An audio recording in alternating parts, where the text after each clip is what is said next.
Good morning student, welcome back to our science class for class 9th. This is your chapter number 12 sound, and in this chapter we will going to study about exercise solution. Means we only discuss about exercise question and their solution. Okay, सो हम ये कह सकते हैं कि main जो आपके exam के point of view से जो इम्पॉर्टेंट हैं उन्हीं क्वेश्चन को हम डिटेल में डिस्कस करेंगे। ठीक है, जितने भी आपके डाउट्स हैं क्वेश्चन से रिलेटेड वो सारे हम यहाँ क्लियर करेंगे। ठीक, तो यहाँ पर जैसे अपन देखते हैं कि सबसे पहले अगर हम बात करें तो हमने जो छोटे छोटे इम्पॉर्टेंट क्वेश्चन जो बताए हैं आपके वन वर्ड वाले क्वेश्चन, या हम कहें कि इसमें जो आपके मैच द कॉलम के क्वेश्चन बन सकते हैं, आपको वो तो पढ़ना ही है, पर इसके अलावा भी जो एक्सरसाइज के कुछ क्वेश्चन हैं इनको हम यहाँ पर डिस्कस कर लेते हैं। ठीक है, तो सबसे फर्स्ट क्वेश्चन क्या कह रहा है, how does the sound produce bye a vibrating object in a medium reach your year. मतलब कैसे जो एक साउंड है वो प्रोड्यूस होती है वाइब्रेटिंग ऑब्जेक्ट से जो कि हमारे ईयर तक पहुँचती है।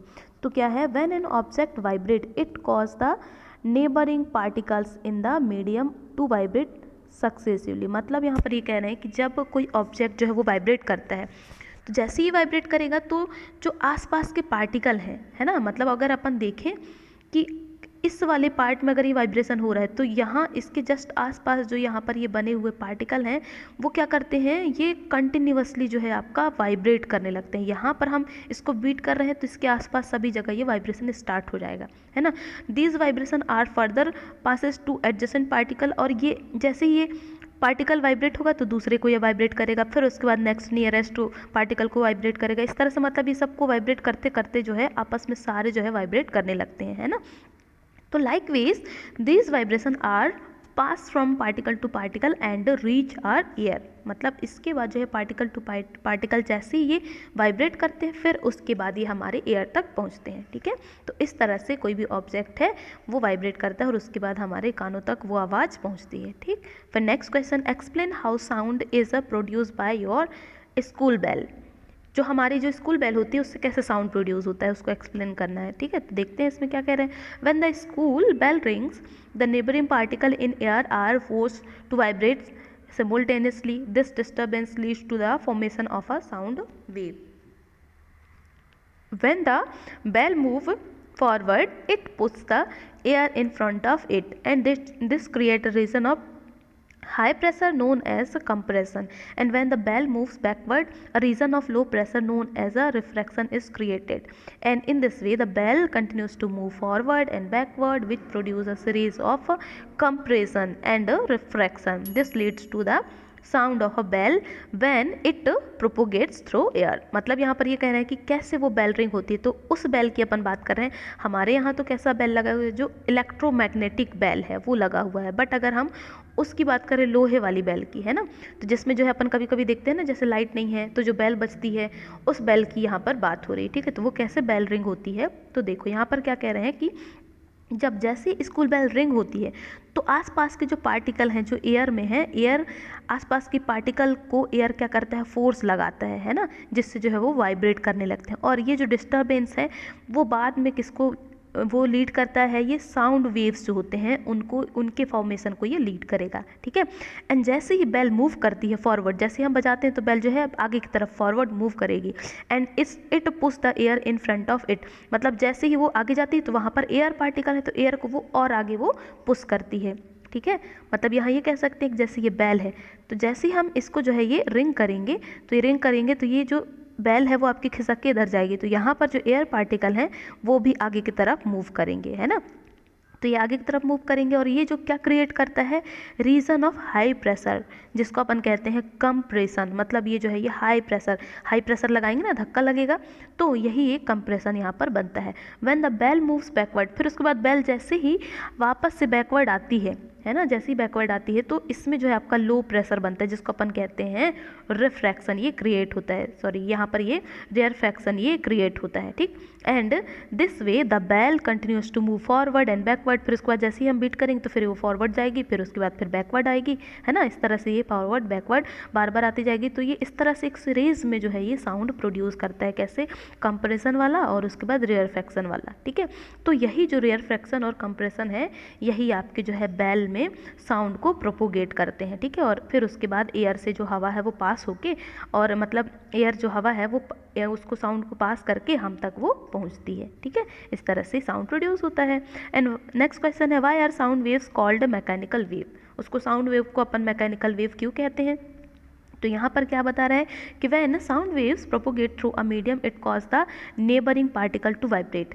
जैसे ही साउंड क्या करता है, क्रिएट होते हैं या कोई ऑब्जेक्ट वाइब्रेट करता है, तो अपने आसपास के जो ऑब्जेक्ट हैं या पार्टिकल है उनमें वाइब्रेशन स्टार्ट करेगा, और उसके बाद जो एयर पार्टिकल्स होते हैं उनमें ये मूवमेंट लेके आएगा, ठीक है। And sound wave propagate due to the interaction of particle in the medium due to a series of compression and refraction. अभी हमने जस्ट पढ़ा था कि ये एक कंप्रेशन और रेयरफ्रैक्शन की एक सीरीज बनती है, जिस वजह से जो पार्टिकल है वो आपके मूव करते हैं। प्रोपोगेट करना मीन्स ट्रेवल करना, मूव करना, है ना। तो इस वजह से hence these wave are called mechanical wave. इस वजह से ये किस में वर्क करने लगते हैं? मैकेनिकल वेव, यानी कि हवा में जो है एक तरह से मूवमेंट होना ही इसको ये क्या बना देता है? मैकेनिकल वेव बना देता है साउंड वेव को, ठीक है। तो इस तरह से ये बनते हैं।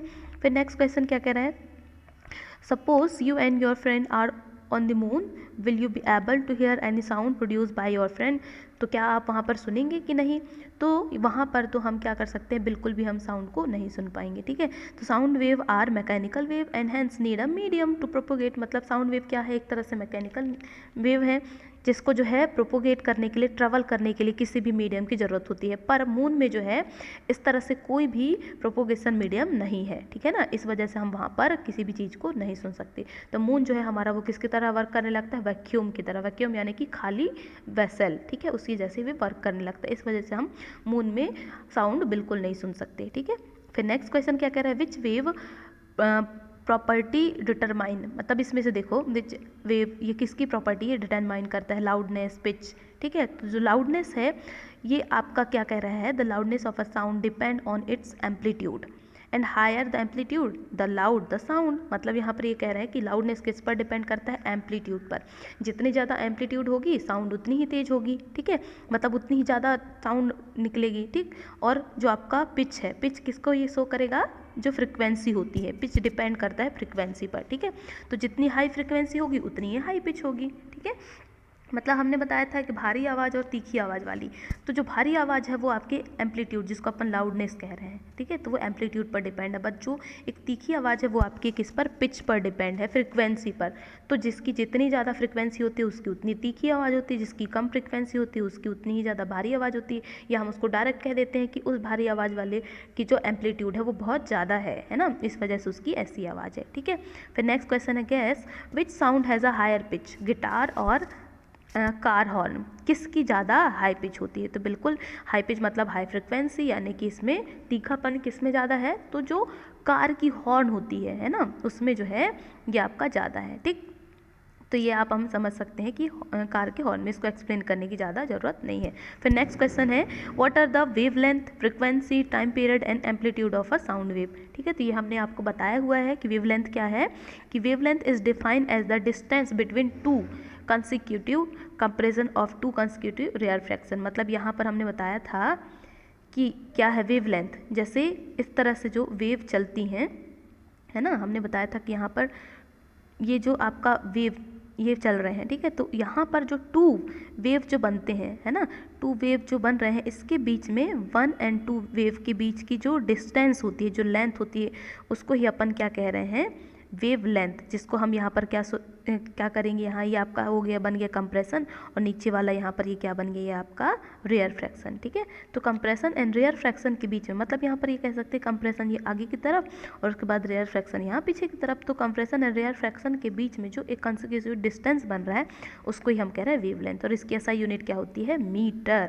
है ना, इसकी ऐसा यूनिट क्या है, मीटर, ठीक। फिर उसके बाद फ्रीक्वेंसी क्या है, frequency of a sound wave is defined as the number of complete oscillation per second, it is measured in the hertz. मतलब फ्रीक्वेंसी को हमने बताया था कि किसी भी साउंड वेव के थ्रू जो 1 ऑसिलेशन को, मतलब 1 सेकेंड में जितना ऑसिलेशन वो कंप्लीट करता है उसको ही हम क्या कहते हैं, फ्रीक्वेंसी, ठीक है।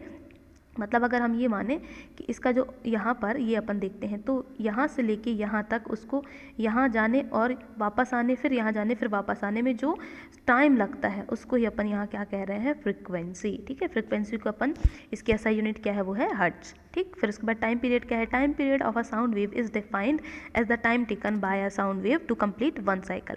मतलब यहाँ पर क्या है, जब साउंड वेव को एक साइकिल को कंप्लीट करने में जितना टाइम लगता है उसको ही अपन कहते हैं साउंड वेव। ठीक है, तो इसमें जितना टाइम लगेगा उसको ही अपन कहेंगे साउंड वेव, और साउंड वेव के अकॉर्डिंग जो वो टाइम ले रहा है साउंड वेव, तो वो आपका आ जाएगा टाइम पीरियड। ठीक है, तो time period of a sound ये किसको डिफाइन कर रहा है, ये आपके टाइम टेकन को।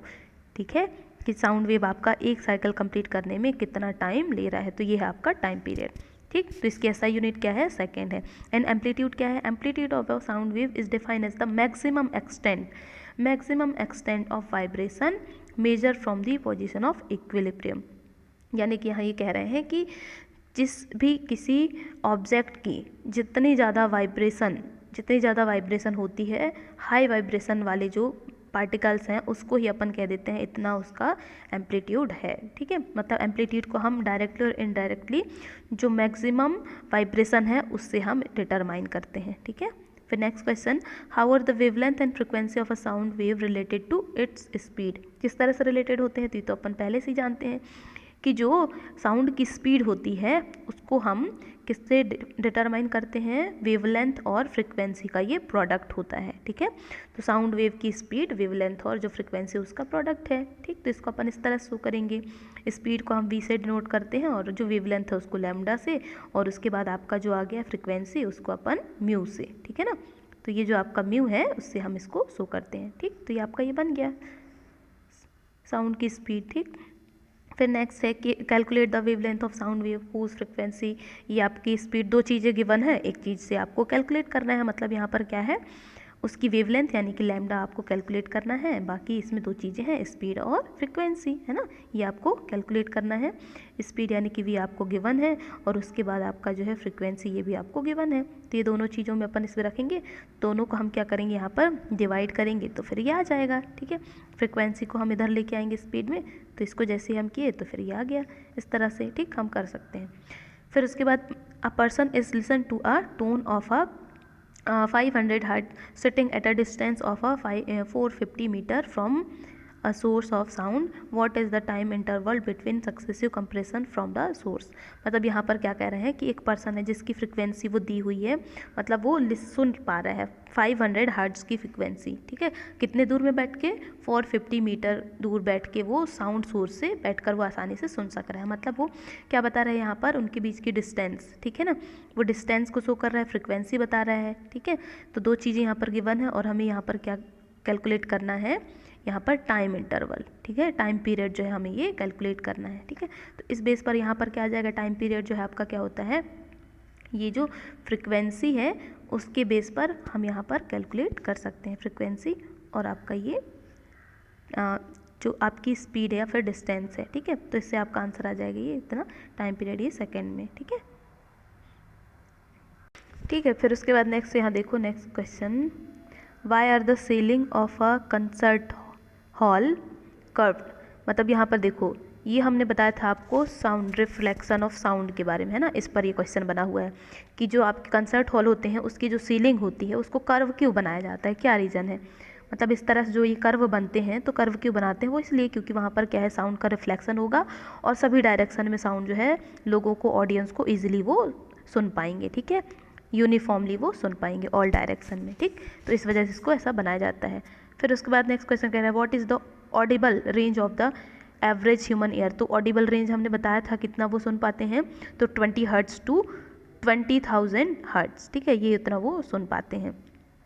नेक्स्ट है, what is the range of frequency associated with infrasound. Infrasound की फ्रिक्वेंसी कितनी होती है, वो होती है लेस देन 20 हर्ट्ज। ठीक है, और उसके बाद जो अल्ट्रासाउंड है उसकी फ्रिक्वेंसी कितनी होती है, तो वो होती है मोर देन 20, यानी कि जितना हम सुन पाते हैं उससे ज़्यादा जो साउंड है, और जितना हम नहीं सुन पाते उससे कम वाला जो है आपका होता है इंफ्रासाउंड की फ्रिक्वेंसी, और जितना हम सुन पाते हैं उससे ज़्यादा जो है वो अल्ट्रासाउंड की फ्रिक्वेंसी। ठीक है, फिर नेक्स्ट है explain how bat use ultrasound to catch prey. तो देखो बैट कैसे यूज़ करते हैं अल्ट्रासाउंड का।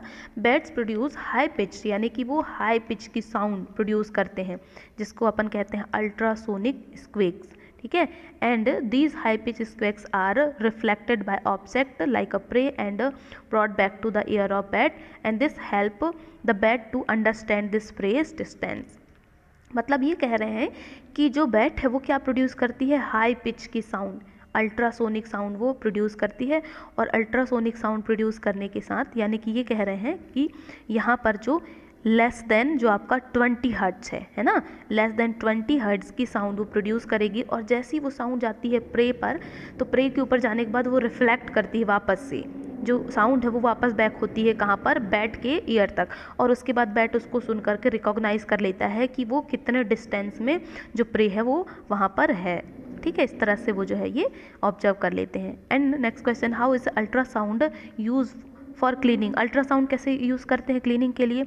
Ultrasound wave are use for cleaning by passing through the object kept in a cleaning solution, their high frequency remove dirt from object. मतलब यहाँ ये कह सकते हैं कि अल्ट्रासाउंड क्या करते हैं, इसकी जो हाई फ्रिक्वेंसी, हाई कितनी, 20,000 हर्ट्ज से ज़्यादा जो होती है उसको अपन कहते हैं हाई फ्रिक्वेंसी। जो 20,000 हर्ट्ज है उससे ज़्यादा जिसकी फ्रिक्वेंसी होती है हाई फ्रिक्वेंसी। तो ये जो हाई फ्रिक्वेंसी है ये डिफरेंट जो आपके ऑब्जेक्ट होते हैं उनमें ये डाला जाता है। तो इस हाई फ्रिक्वेंसी की वजह से वो सारे जो ऑब्जेक्ट हैं वो आसानी से उसके अंदर जो डर्ट है वो रिमूव हो जाते हैं और वो क्लीन हो जाता है, ठीक है। Explain the working and application of a sonar. तो सोनार में जो है एप्लीकेशन मतलब उसका जो वर्किंग सिस्टम है उसको बताना है। तो सोनार कैसे वर्क करता है। तो sonar is an abbreviation of sound navigation, sound navigation and ranging का ये एब्रीवेशन है, ठीक है। एंड ये क्या कह रहा है, it is an acoustic device used with the help of ultrasound to measure the depth, direction and speed of underwater object like a submarine, and it is also used to measure sea and ocean depth। तो जो आपका सोनार है उसका use हम कहाँ करते हैं, जो आपके अंडर वाटर जो ऑब्जेक्ट हैं जैसे कि आपके सबमरीन, उनको डिटेक्ट करने के लिए, उनको डिटेक्ट करने के लिए हाई पिच की जो, या फिर हम ये कह सकते हैं कि हाई हर्ट्ज वाले जो साउंड होते हैं वो उसको हम यहाँ पर वहाँ ऑब्जेक्ट करते हैं और उसके बाद वो चीज़ें जो है हमें सुनाई देती हैं या फिर उसको जो है हम डिटेक्ट कर लेते हैं, ठीक है, जो आपके डिफरेंट सिग्नल्स होते हैं उनकी हेल्प से, ठीक है। And sonar produce the transmit, वो क्या करता है, वो ट्रांसमिट करेगा कैसा, एक ultrasonic sound beams the echo produce by the reflection of this ultrasonic sound is detect and recorded by the detector which is converted into electrical signal. मतलब यहाँ पर ये क्या कहना है कि जैसे ही सोनार प्रोड्यूस करता है ट्रांसमिट यानी कि अल्ट्रासोनिक साउंड, मीन्स कितना 20 हर्ट्ज से कम की जो साउंड है वो हाई पिच वाली साउंड वो प्रोड्यूस करेगा। और जैसे ही साउंड जाती है किसी भी ऑब्जेक्ट पर तो उसको वो डिटेक्ट करते हैं और डिटेक्ट करने के बाद वो क्या है, इको प्रोड्यूस करेगी। इको मतलब क्या होता है, आवाज़ का वापस रिटर्न होना, है ना। तो वो इको प्रोड्यूस करेगी और इको प्रोड्यूस के बाद जो डिटेक्टर है उसको डिटेक्ट करता है और जो आपके डिफरेंट सिग्नल्स होते हैं उसको वो इलेक्ट्रिकल सिग्नल में कन्वर्ट करता है और ऊपर जो वहाँ पर प्रेजेंट है ट्रांसमीटर्स वो उसको ट्रांसलेट करके डिफरेंट फॉर्म में कन्वर्ट कर देते हैं और उससे जो है वो ऑब्जेक्ट डिटेक्ट हो जाता है, ठीक है। तो ये इस तरह से वर्क करता है। Next question, production remain the same, do you hear the echo sound on the hotter day. इसको छोड़ देते हैं, नेक्स्ट क्वेश्चन देखते हैं इसमें, give two practical application of reflection of sound wave. इसमें जो है साउंड वेव के रिफ्लेक्शन की कुछ प्रैक्टिकल एप्लीकेशन बताने हैं। तो कौन कौन से हैं, रिफ्लेक्शन सबसे पहले तो अपना सोनार है ना, फिर उसके बाद स्टेथोस्कोप जिसमें जो है क्या है, साउंड रिफ्लेक्ट होके वापस आती है उस ऑब्जेक्ट में, फिर उसके बाद हम उसको आइडेंटिफाई कर पाते हैं। वैसे स्टेथोस्कोप में भी क्या होता है, ये भी आपका इसका प्रैक्टिकल एप्लीकेशन है।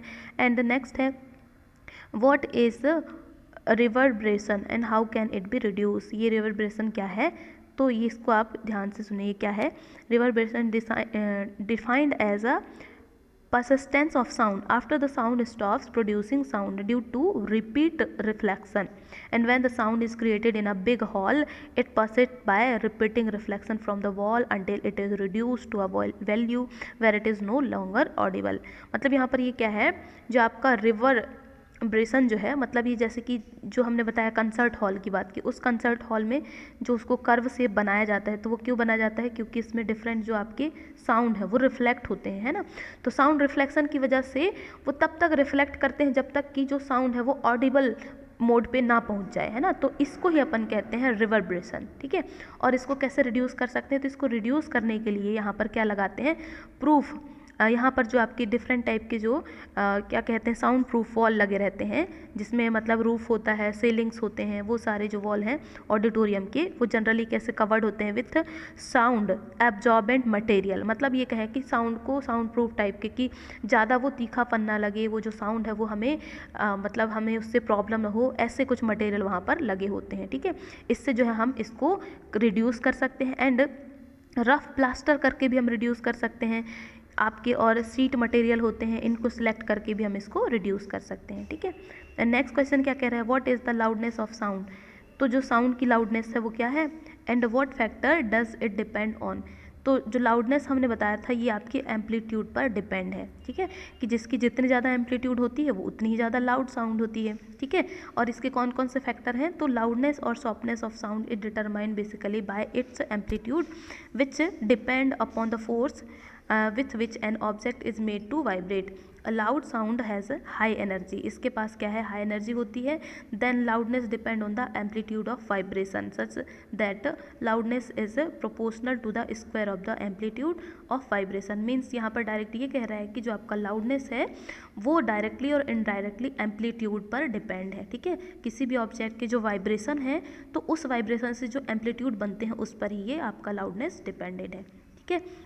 फिर उसके बाद नेक्स्ट यहाँ पर कुछ क्वेश्चन है जो कि अभी हमने जस्ट पढ़ा उसी से रिलेटेड है, कि बैट कैसे आपका अल्ट्रासाउंड यूज़ करके वो डिफरेंट प्रेस जो होते हैं उसको कैच करता है। देन उसके बाद हम किस तरह से ऑब्जेक्ट को अल्ट्रासाउंड की हेल्प से क्लीन करते हैं। तो ये आपका डिफरेंट टाइप के जो इम्पॉर्टेंट क्वेश्चन हैं अलग अलग, उसमें हमने बताया लाउडनेस और हाई पिच और उसके बाद फ्रिक्वेंसी के बेस पर ये सारे क्वेश्चन हमने कवर कर दिए हैं। आई होप आपको यहाँ तक सारे क्वेश्चन समझ में आ गए होंगे। अगर आपको इसमें कोई डाउट हो तो दोबारा आप इस वीडियो को रिवाइंड करके देखिए, आपको सारे डाउट क्लियर हो जाएंगे, ठीक है। तो ये हमारा चैप्टर 12 हो गया कंप्लीट, और इसके जितने भी इंपॉर्टेंट क्वेश्चन है वो हमने एक्सप्लेन कर दिए। अब इसके बाद जो है हम नेक्स्ट क्लास में नेक्स्ट चैप्टर के जो क्वेश्चन है उनके बारे में हम डिस्कस कर लेंगे, ठीक है। तो आज के लिए इतना ही, मिलते हैं फिर नेक्स्ट क्लास में। Thank you and have a good day.